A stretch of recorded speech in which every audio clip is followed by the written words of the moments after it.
I was always destined to become an English teacher. Now I know that I was destined to become an English teacher. By the time when my mother started to teach me English, I was 3 years old and didn't have the faintest idea about that.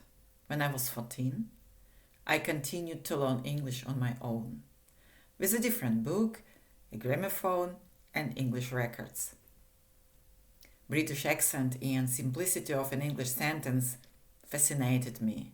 That time, learning English didn't have any hope of practical application for me, an ordinary girl from an ordinary Russian family. I was aware of that, but I was in love with English.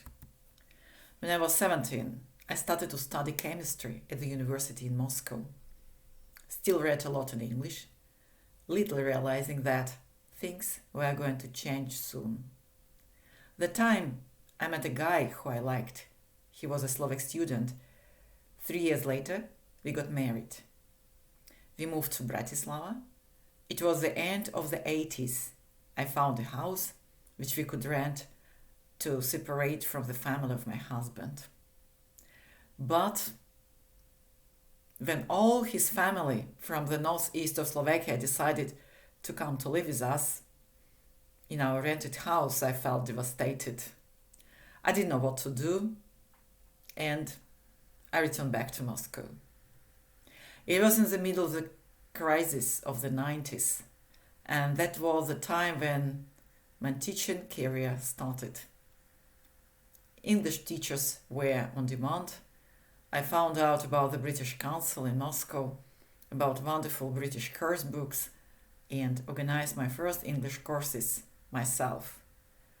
It was hard time in Russia, and with a small son and a big dog, I didn't feel strong enough to survive. I was never strong enough, and whenever things went wrong, I always escaped. By that time, it was different.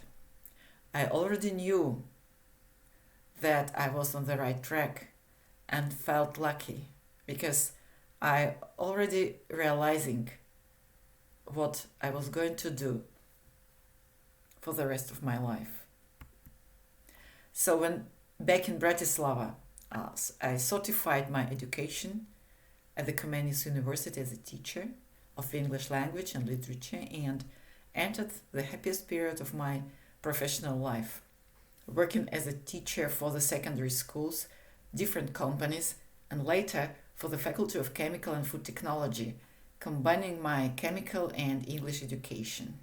I stayed there for the magnificent 15 years until our adored head of the department, Magdalena Horakova, got retired.